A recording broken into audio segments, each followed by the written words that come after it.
2 weeks ago at Nashville, brake rotors were exploding on these cars and sending chunks of red-hot metal flying into the grandstands. This past weekend at Michigan, the fastest track on the entire NASCAR schedule, the sport rolled out a brand new tire and crossed its fingers. And before the race had even started, before a single point was on the line, the warning signs were already flashing. Some of the biggest names in the sport were blowing tires in practice: Denny Hamlin, Christopher Bell, Austin Cindric, one after another. And then the race itself turned into one of the most crash-filled afternoons Michigan has seen in years. A genuine survival of the fittest. So now the whole NASCAR world is asking a question that nobody really wants to say out loud. Is the sport's relentless push to go faster and faster in 2026 starting to outrun its own safety? Because here's the pattern. Nashville, brakes failing. Tires going down and cars piling up. And next weekend, the series heads to Pocono, the tricky triangle, another track that punishes any mistake. 3 weeks, 3 races, and a growing sense that this new, faster, more powerful version of NASCAR might be pushing the equipment and the drivers right up to the edge.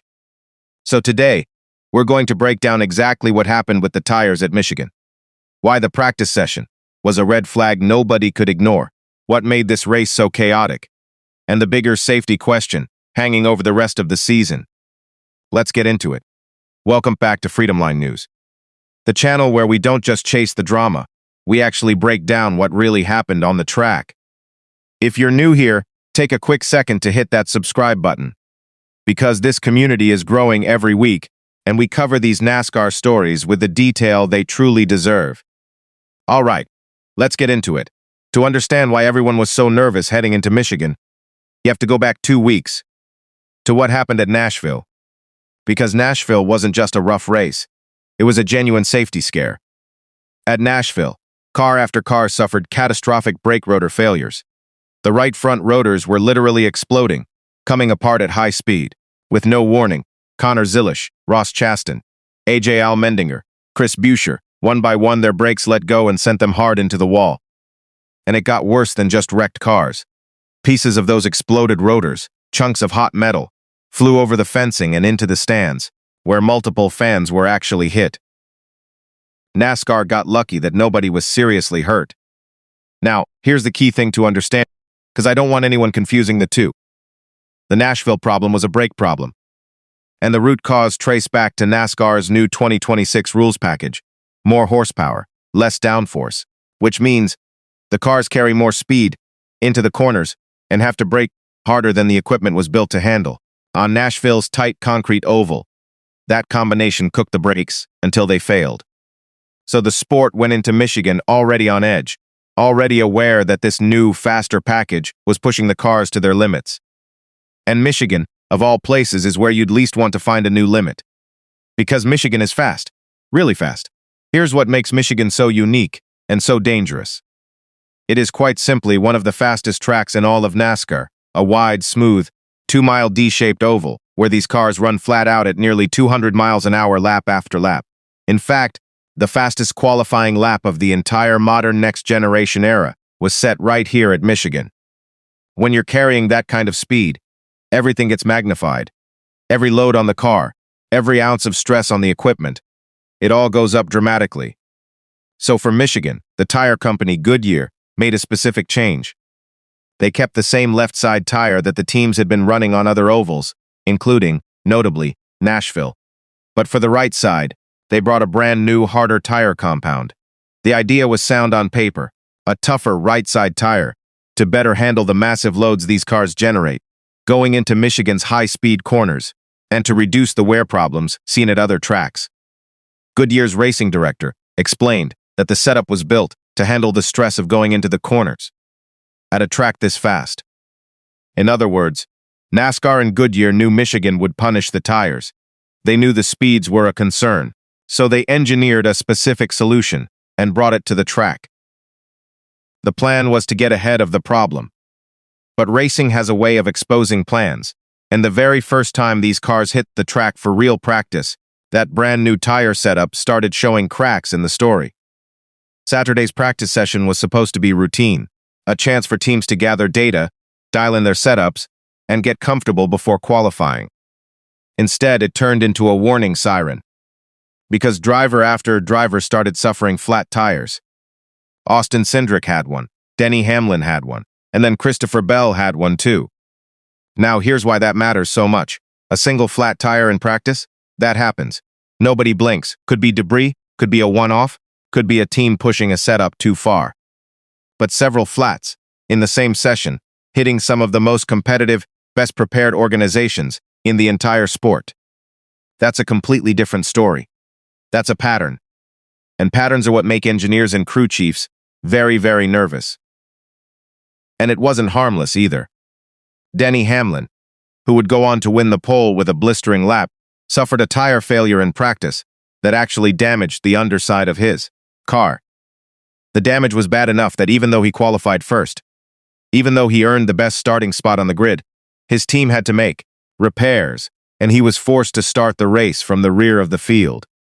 Think about that. The fastest qualifier in the field sent to the back because a tire went down in practice. So by the time the green flag was ready to wave on Sunday, the entire garage knew the truth. The tires were marginal, the speeds were enormous, and anyone who made a mistake or got unlucky was going to pay a serious price. The stage was set for chaos, and chaos is exactly what they got. When the race finally ran, it delivered a record-setting number of crashes. This was a survival of the fittest in the truest sense. A day where simply finishing the race in one piece felt like an accomplishment. Now, I want to be honest and precise with you here, because accuracy matters. Not every one of these wrecks was a tire blowing out. Some of the biggest crashes came from hard, aggressive racing. Drivers refusing to lift, cars getting loose in traffic. When everyone is pushing to the absolute limit. One massive multi-car pileup early in the race was triggered by an aggressive restart move. And it collected the championship leader, Tyler Reddick, knocking him out of the race for the first time all season. And later, two of the sport's best drivers, Chase Elliott and Christopher Bell, crashed violently while battling for second. A wreck so hard it damaged the safety barrier, forced a 20-minute red flag, and left Christopher Bell with injuries to his wrist and ankle. So were the tires the direct cause of every crash? But here's the thing. You can't separate the chaos from the conditions. When you put marginal tires under cars going nearly 200 miles an hour, on a track where the speeds are higher than almost anywhere else, with a new power package that makes the cars harder to control, you create an environment where mistakes become disasters, where a small slip becomes a massive wreck, where the margin for error shrinks to almost nothing. The practice flats and the record number of race crashes, two separate. They're two symptoms of the same underlying reality. NASCAR is asking more of this equipment than ever before. And the cracks are starting to show. And that brings us to the real question. The one that goes way beyond a single race weekend. Is NASCAR's 2026 package becoming a safety problem? Look at the pattern across just the last 3 weeks. At Nashville, the brakes were failing so badly that debris went into the crowd. At Michigan, the tires were going flat in practice, and the race became one of the most crash-filled in recent memory. Two completely different mechanical issues, brakes at one track, tires at another, but pointing to the same root concern. This faster, more powerful 2026 car is pushing every component to its breaking point, and it's doing it at a moment when the sport keeps chasing more speed. Now, to be fair, there's another side to this. Some people will argue this is just racing, that Michigan has always been fast, that crashes happen, that drivers push too hard, and that you can't blame the equipment for every incident. And there's truth in that. NASCAR and Goodyear did try to get ahead of the tire issue with that new compound. They didn't ignore the problem. They engineered a response. But here's where I'd push back. When you have a brake crisis one week, a tire scare the next, and a record number of crashes in between, some point, that's just racing, stops being a good enough answer. At some point, this has to ask whether the pursuit of speed and excitement is quietly creating more risk than anyone is comfortable admitting. Because the whole reason NASCAR spent decades and millions of dollars on safety, the safer barriers, the head and neck devices, the stronger cars, is that this sport learned its safety lessons the hardest way possible, and nobody wants to go backward. So now all eyes turn to Pocono. Next weekend, the NASCAR Cup Series rolls into Pocono Raceway, the famous Tricky Triangle, for the Great American Getaway 400. And Pocono is its own special kind of challenge. It's not a smooth, symmetrical oval like Michigan. It's a bizarre, three-cornered shape, where every single corner is completely different from the others. Drive to find a compromise setup that works in three places at once, and it's one of the hardest tracks on the schedule to get right.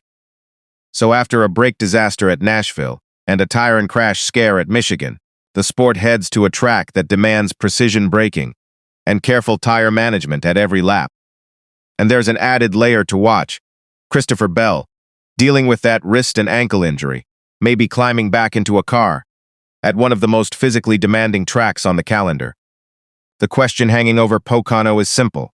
The 2026 package behave itself, or are we about to see a third straight weekend where the story isn't who won the race, but what broke, who crashed, and whether everyone walked away safe? That's the thing nobody can answer yet. And that's exactly why the whole NASCAR world will be watching Pocono with their breath held. So now I want to hear from you. Do you think NASCAR is pushing this 2026 package too far, too fast, putting speed ahead of safety? Or is this just hard racing, and the equipment scares are getting blown out of proportion? And after Nashville and Michigan, what are you expecting when the series gets to Pocono next weekend? Drop your thoughts down in the comments.